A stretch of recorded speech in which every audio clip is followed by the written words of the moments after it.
रख करके उसमें सामान अनलोड करते हो, तो रखने के लिए आप जगह ऑक्यूपाई करते हो ना, उसका आपको एक चार्ज लगता है, उसको हम कहते हैं कंटेनर डिटेंशन चार्जेस। अब सर सुनो, मेरी बात ध्यान से सुनना। हमारे इंडिया वाले एक शिप लेके इंडिया के बाहर गए। जब इंडिया के बाहर गए तो वहां पे कार्गो रखा।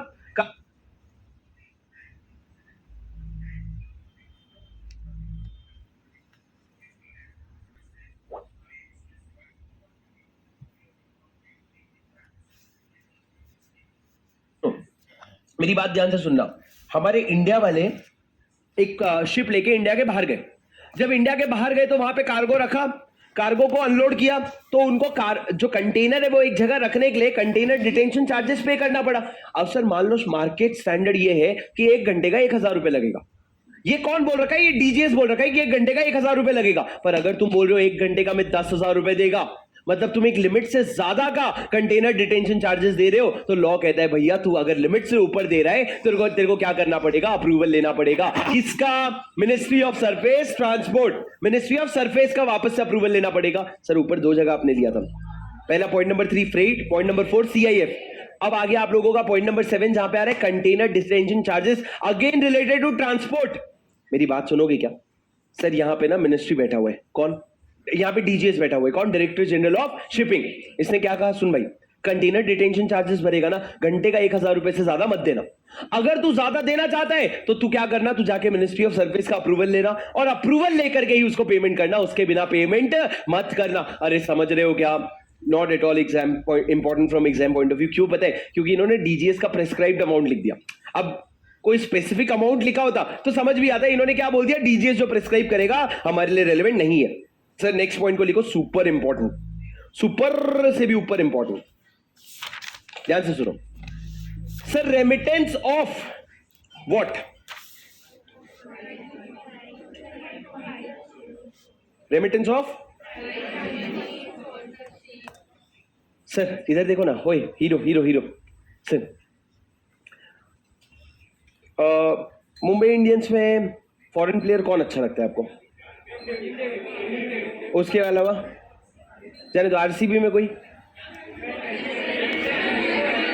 इस बार आरसीबी में क्रिस गेल नहीं है ना?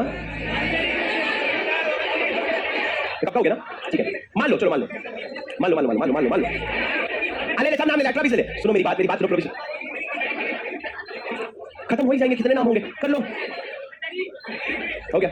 सर सुनो ना मेरी बात। हेलो हेलो हेलो सर, आप लोगों को एक सिंपल सी बात समझनी है कि अगर इंडिया से कोई भी इंसान अगर इंडिया के बाहर किसी को प्राइज मनी दे रहा है, किसी को क्या दे रहा है? प्राइज मनी दे रहा है। फॉर एग्जाम्पल अगर नीता अंबानी ने किसी फॉरेन प्लेयर को क्या दिया? ऐसी रैंडमली प्राइज मनी दिया कि आपने क्या मैच खेला इस बार आईपीएल में, मजा ही आ गया, तो आप एक्स्ट्रा हमारे तरफ से जो भी आपकी फीस थी वो तो ठीक है, उसके ऊपर आप एक्स्ट्रा क्या रख लो? 5 लाख रुपए रख लो एज अ प्राइज मनी। या फिर समझ लो जब आईपीएल भी होता है और आईपीएल में अगर कोई मैन ऑफ द मैच, कोई मान लो नॉन इंडियन बना, कोई नॉन रेसिडेंट बना, तो उसको जो प्राइज मनी दे रहे हो ना, उसके लिए पैसा रेमिट करना पड़ेगा। वो जो पैसा आपको रेमिट करना पड़ेगा, वो रेमिट करने के लिए, मेरी बात ध्यान से सुनना, वो रेमिट करने के लिए आपको अप्रूवल लगेगा। मतलब आप अगर किसी भी तरह का प्राइज मनी या किसी भी तरह का स्पॉन्सरशिप, आप कह रहे हो भैया इंडिया के बाहर क्या हो रहा है पता है? इंडिया के बाहर आपका एनबीए हो रहा है, नेशनल बास्केटबॉल का एनबीए का मैच हो रहा है। आप चाहते हो, मुकेश अंबानी यानी कि रिलायंस चाहता है कि एनबीए के मैच में अपना स्पॉन्सरशिप लगाए, तो अगर तुम पैसा रेमिट करना चाहते हो ना, तो उसके लिए तुमको क्या लगेगा? अप्रूवल लगेगा। सर क्या लिखा है? रेमिटेंस ऑफ प्राइज मनी और स्पॉन्सरशिप ऑफ स्पोर्ट्स एक्टिविटी। तो उसके लिए by a person, other than मत पढ़ो, by a person of an amount exceeding $100K। Sir $1,00,000, $1,00,000 बोले तो 8 करोड़, 80 लाख हुआ। 1 मिलियन मतलब 8 करोड़ होता है। $1,00,000 मतलब कितना हो गया आपका? 80 लाख। सर 80 लाख रुपए से ज्यादा का अगर आप क्या कर रहे हो? प्राइज मनी या स्पॉन्सरशिप दे रहे हो, तो उस केस में क्या होगा राजा? उस केस में आपको अप्रूवल लेना पड़ेगा। किसका? Ministry of HR development, department of youth affairs and sports, जो अब क्या बन चुका है? Ministry of youth affairs and sports. अब वो क्या बन चुका है? सर 2 जगह ही स्प्लिट हुए। एक सबसे पहले वाले पॉइंट में department of HR development, department of education, वो बन गया मिनिस्ट्री ऑफ एजुकेशन, और यहां पे department of youth affairs and development, वो बन गया ministry of youth affairs and development. अरे सुन रहे हो क्या तुम मेरी बात? Are you getting my point? Sir यहां पे क्या कर रहे हो आप? अगर आप इंडिया के बाहर प्राइज मनी के नाम से या स्पॉन्सरशिप के नाम से पैसा रिमिट कर रहे हो, पर यदि आप इंडिया में कोई सा national, international level, national level या स्टेट लेवल के बॉडी हो, तो आपको ये अप्रूवल नहीं लगेगा। जैसे कि बीसीसीआई, जैसे कि बीसीसीआई हो गया, या फिर सर जैसे कि आपका एसीसी है, क्रिकेट कमीशन, जितने भी क्रिकेट एसोसिएशन होते हैं, वो अगर स्टेट लेवल या नेशनल लेवल के या इंटरनेशनल लेवल के, उनको अगर पेमेंट करना है ना, तो उनको अप्रूवल नहीं लगेगा। अरे सुन रहे हो क्या तुम मेरी बात? सर तो ये किसके लिए है? ये कंपनीज के लिए है, आपके मेरे जैसे इंडिविजुअल्स के लिए। अरे ये जो स्पोर्ट्स बॉडी होते हैं, इनका तो काम होता है ना प्राइज मनी देना, ये तो देंगे। पर अगर रिलायंस दे रहा है, तू क्यों दे रहा है भाई? अगर टाटा दे रहा है, तुम क्यों दे रहे हो भाई? ये सारी बातें कौन करेगा? ये सारा कह रहा है आपका फेमा का शेड्यूल 2 कि अगर प्राइस या स्पॉन्सरशिप $100, 1 लाख डॉलर से ज्यादा दोगे तो आपको अप्रूवल लगेगा। सर इसके पहले लिमिट कहां आया था?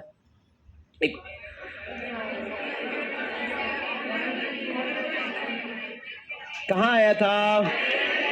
$10,000 से ज्यादा कहां पे आया था आपका? Advertisement in foreign print media में। यहां पे क्या है सर आपका? मिनिस्ट्री ऑफ यहां पे आपका क्या है? $1 लाख से ज्यादा क्या है आपका? $1 लाख से ज्यादा प्राइज मनी है या स्पॉन्सरशिप है। सर एक बार पॉइंट पढ़ो, इसको याद करो राजा, ये सुपर से भी ऊपर इंपॉर्टेंट है, बहुत इंपॉर्टेंट है।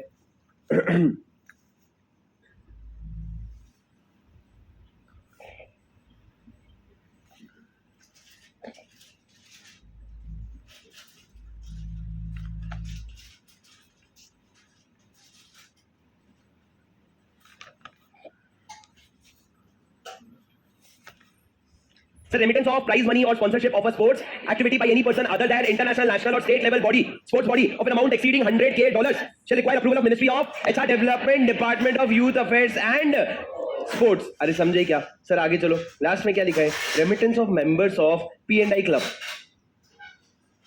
P&I क्लब क्या होता है sir? Protection and indemnity insurance. Sir इन्होंने कहा protection and indemnity club. Sir ये क्या क्लब होता है? मेरी बात ध्यान से सुनना, बहुत बेसिक सी बात है, मेरी बात एकदम ध्यान से सुनना। सर फर्ज करो कि ये लास्ट बेंच के 4 लोग जो है, जियान, पलक, मैडम आपका नाम क्या है? निशा, लिशा, लिशा, बाजू वाला ऋषभ, ये 4 लोग मान लो। इमेजिन करो, थोड़ा डिफिकल्ट होगा पर करना। सर ये 4 लोग ने क्या किया? मेरी बात ध्यान से सुनना। ये 4 लोग बन गए सीए भी है, और सीए बनने के बाद कमा लिए बहुत पैसे, और कमा लेने के बाद ये लोग गए और अपना अपना एक बोट खरीद के आ गए। अपना अपना, अरे वो मेले में जो मिलता है बोट, आग लगा के चलता है मोटर बोट, वो नहीं, असली वाला ऐसा एकदम एक बोट खरीद के आ गए, महंगा यॉट।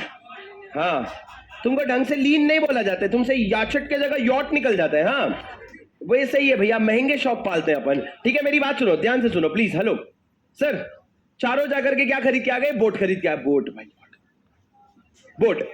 अब सर चारों ने बोट खरीद लिया। अभी चारों को टेंशन ये, एक बार दे करके हमने एक बार 10 करोड़ रुपए देके बोट खरीद तो लिया एक एक जन ने, पर प्रॉब्लम ये है कल को अगर छोटा सा भी कोई आया, इशू किया, गुस्सा है उसको, उसने पेंसिल डाल दिया बोट में, सारा पानी बोट डूब जाएगी। तो डर है ना सर, 10 करोड़ रुपए। हमने बोला यार ये तो बहुत गड़बड़ हो जाएगी। अब इनका मन क्या है? इनका मन है इंश्योरेंस ले ले। सर इन्होंने इंश्योरेंस करवाने गए तो इंश्योरेंस वाला बोलता है तुमको 1 साल का 50 लाख रुपए देना पड़ेगा इंश्योरेंस का। बोलते पागल क्या, हमारे पास बोट में खरीदने के बाद पेट्रोल डलवाने के पैसे नहीं है। जो भी डलता होगा, पेट्रोल डीजल जो भी डलता होगा, वो डलवाने के पैसे नहीं है, तेरे को 50 लाख कहां से दे? तो अब करे तो करे क्या सर? करे तो करे क्या पता है? ये लोग क्या करते हैं, ओवर द पीरियड ये चारों लोग मिलकर के ग्रुप बनाते हैं। ये चारों जिन्होंने बोट खरीदा, चारों लोग को सेम डर है। सर हर इंसान जिसके पास इतना बड़ा असेट होता है उसको यही डर रहता है। अब इंश्योरेंस कंपनी के पास जाने की जगह वो अपना खुद का एक P&I क्लब खोलते हैं। क्लब में क्या करते हैं, खुद अपने अपने पैसे डालते हैं, और ये पैसे डालते हैं मतलब मान लो एक बार के लिए कि ओवर द पीरियड अगले 5 साल 7 साल में मिला करके इन्होंने 2.5 करोड़ डाल दिया, एक एक जने ने 2.5 करोड़ डाल दिया। अब उस बीच में किसी का भी अगर बोट डूब गया या किसी का भी कोई बड़ा नुकसान हो गया तो वो ये क्लब में से पैसा उठा लेगा। It basically acts as an insurance. The only difference is इतने सारे शिप के ओनर्स एक साथ आ जाते हैं कि इंश्योरेंस कंपनी को काम नहीं करना पड़ता, हम खुद का इंश्योरेंस खुद से बना लेते हैं। हम लोग घर में नहीं करते क्या सेविंग्स? घर में बेसिक सेविंग्स नहीं करते क्या? ये वही वाला हिसाब है। तो ये जो क्लब बनता है ना, उसका नाम है प्रोटेक्शन एंड इंडेमनिटी क्लब। ये उस क्लब के सारे मेंबर्स को प्रोटेक्ट करने के लिए क्लब बनता है। सर हम लोग इसको ना लोकल लैंग्वेज में बोलते हैं चिट्टी।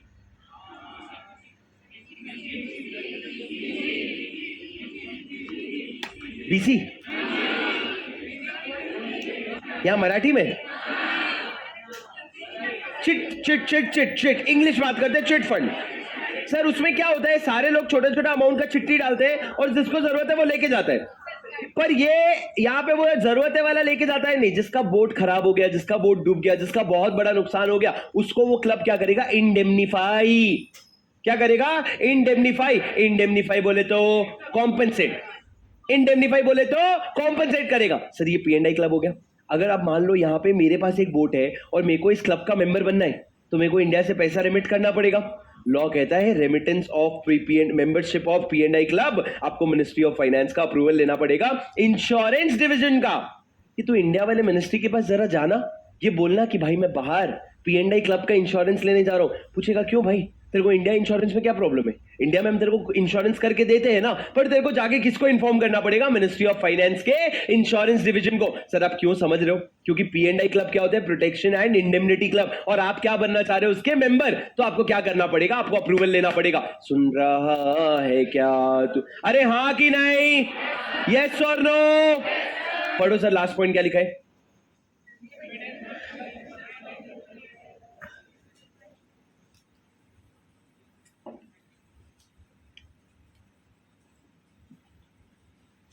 लास्ट बेंच क्या बोलते हैं? पढ़ लिया? तेरे बाजू वाला, ब्लैक शर्ट के बाजू वाला, समझा भाई क्या है पी&आई क्लब?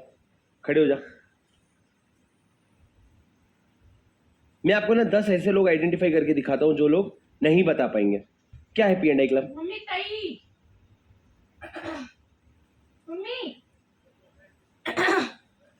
ठीक है, ये पॉइंट क्या है? रेमिटेंस क्या है?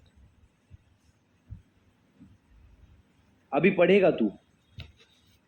नहीं अभी पढ़ेगा, मैं पूछ रहा हूं। तो जब अभी मैंने पढ़ने का टाइम दिया तब क्या कर रहा था? मैडम कौन से मैडम बताता हूं मैं? वो पिंक में जो आपके बाजू में जो मैडम, बोलो मैडम क्या है ये?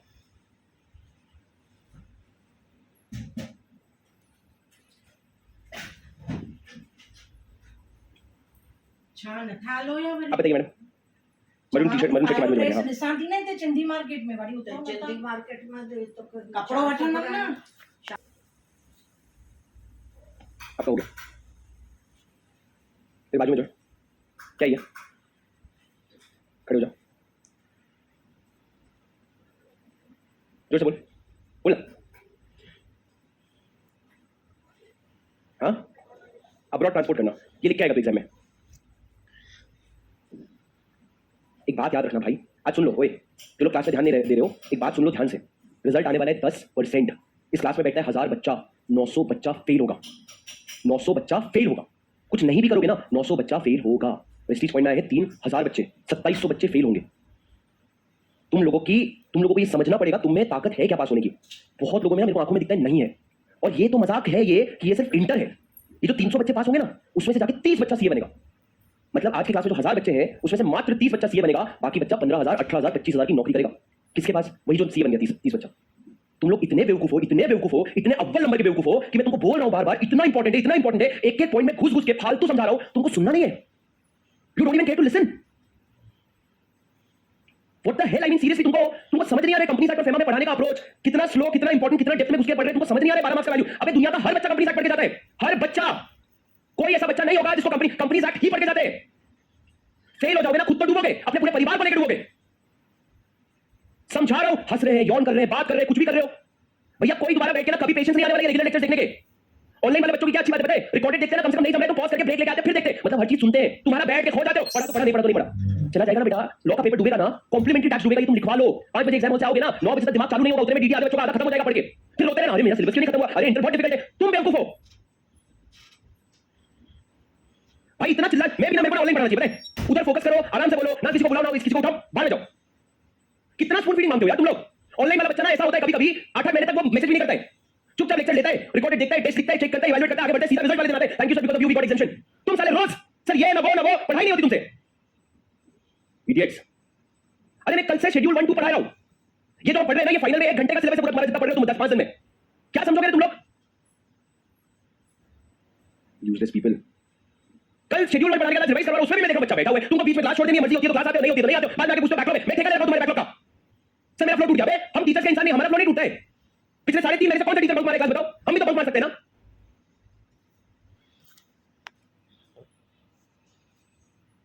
कोई भी टीचर बंक मारे क्लास, आज तक स्टेज में जितने भी टीचर आते हैं तुम्हारे, कोई भी बंक मारे आज तक क्लास। प्लीज समझो, अगर कुछ उखाड़ना है ना अपने में वो काबिलियत रखो, नहीं तो जिंदगी तुम्हारी उखाड़ देगा। गरीबी में जीना, वही 20-25 हजार कमाओगे महीने का, खाने की किल्लत होगी, गाड़ी लेना ईएमआई पे, 10 साल तक गाड़ी का ईएमआई भरना, गाड़ी चलना बंद हो जाएगी ना, ईएमआई भरते रहना उसकी। कितना पैसा दिया है तुम्हारे मां बाप, 80,000 90,000 रुपए बोतल का, ऐसे फेंक रहे हो तुम लोग पैसे, जाके उनको उनके पैसे लौटा दो। कितना खून पसीना लगता है पैसा कमाने में, तुमको नहीं पता है। मैं देख रहा हूं, तब से देख रहा हूं, मैं इग्नोर कर रहा हूं, बच्चा सुन ही नहीं रहा है। सीआईएफ का फुल फॉर्म कुछ 8 बच्चा बोल रहा है सीआईएफ, मेरे को मत भड़काओ, आखिरी कुछ दिन बचे हैं क्लास के। प्रॉब्लम वो नहीं है, प्रॉब्लम ये है कि ये अदर लॉ है राजा, हाथ से चला जाएगा ना, तुम सोचते रह जाओगे मैं लॉ में फेल कैसे हो गया। और मतलब इतनी शर्म की बात है ना, मतलब इतनी शर्म की बात है, यदि तुम एक ग्रुप लिख रहे हो ना और तुम फेल हो गए हो ना, तुम चुल्लू पर पानी में डूब मरो, मतलब तुम्हारे लायक ही नहीं है भाई, तुम ना चुल्लू पर पानी में डूब मरो, अगर तुम एक ग्रुप लिख के वो भी फेल हो गए होगे तो। अबे 8 सब्जेक्ट लिख के बच्चे पास होते हैं, तुम लोग क्या चीज हो, 6 सब्जेक्ट लिखने तुमको, तुम्हारा सब्जेक्ट, तुम्हारा सिलेबस आईसीआई ने ग्लोबल स्टैंडर्ड के नाम पे 25% कम कर दिया। मजा तब आता 8 सब्जेक्ट होती ना, दिन में 4 सब्जेक्ट पढ़ना फट के चार हो जाती, और वो तो 2 सब्जेक्ट हटाया, पूरा थियरी अलग, कोई प्रैक्टिकल सब्जेक्ट नहीं हटाया। मतलब दिमाग इतना इतना खराब हो जाता ना तुमको, ये सब चीज मैनेज नहीं होगी, इतनी सी चीज। और ये इंटरमीडिएट है मेरे भाई, मैं क्या बोला, फाइनल का एक सब्जेक्ट इतना है ये। तुम पूछो अपने आप से घर जाके, क्या मेरी औकात है सीए करने की? औकात छोड़ो, क्या मैं इच्छा रखता हूं सीए करने की? इतने दिन से पॉजिटिवली समझा रहा हूं तुमको अक्ल नाम की चीज नहीं आ रही है, तुमको नहीं समझाया आज तक कि नहीं आते यहां से रिजल्ट, यही सब हालत की वजह से तुम्हारे। बैठ के खो जाते तो खो जाते, कोई उठा के तो ठीक है, तो बर्बाद होगी क्लास। जा भाई, आज बोल लगा क्लास में, स्टैंड अप कॉमेडी चला जाएगा रोज रोज, बोल लगा तो देखो भैया, जाएगा 12 नंबर ना, मजा आ जाएगा तुमको, इससे ज्यादा मैं नहीं कर सकता। हम लोग क्या एक एक पॉइंट पढ़ रहे हैं तब से, उसमें भी तुम्हारा रिएक्शन नाम की चीज नहीं है, क्यों नहीं पता भाई तेरे को? तेरे शक्ल में ना राजा, सुन इधर देख, इधर देख, तेरे शक्ल में ना 1% का रिग्रेट नहीं दिख रहा है, ये बात तू याद रख, मेरे को आके बोलेगा तो आई एम सॉरी सर। तेरे शक्ल में ना क्या तोप है क्या तू, कोई आया रैंक में आया था क्या फाउंडेशन में? तो फिर फाइनल क्लियर करके आया क्या? अरे इतने बड़े बड़े करियर बर्बाद होते हैं, बच्चे शॉक हो जाते हैं कि यार मेरे तो जीवन में आज तक फेल हुआ, मेरे तो 12 में 90% है, ये मेरे को 4398 पे कैसे रोक दिया? तुम लोग सीए करने आए हो भैया, ये बीकॉम नहीं है। फेल होगे ना एक बार नहीं 4 बार, बेसिक वो होता है ना, 3 साल 3 अटेम्प्ट तो मिनिमम लगेंगे, अगर एक अटेम्प्ट लगा तो। और ना गिरोगे ना जिस दिन, फेल होगे, उठ नहीं पाओगे, कोई लाइफ में ना मोटिवेशन नहीं रहेगा, मैं क्यों करूंगा, मैं कैसे करूंगा, फेल हो गया, कुछ समझ नहीं आएगा जीवन में, फिर करना भाई बीकॉम लेकर 12,000 की नौकरी। मत चलो, मैं भाड़ में दो।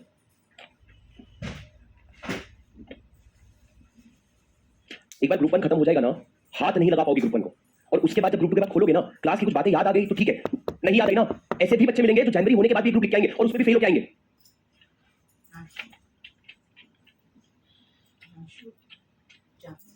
जाने दो।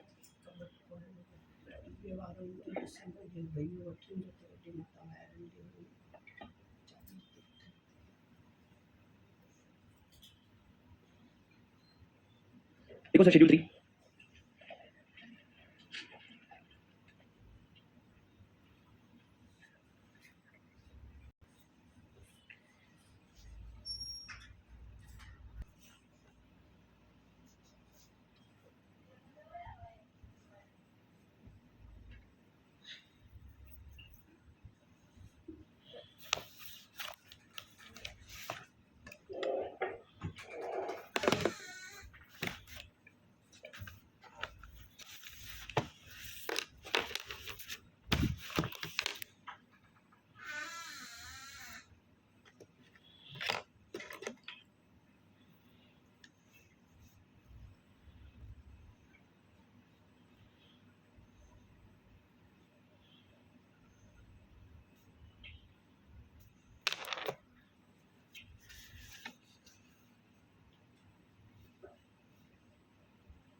चाय लाना, एक ग्रीन टी।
इश्क है।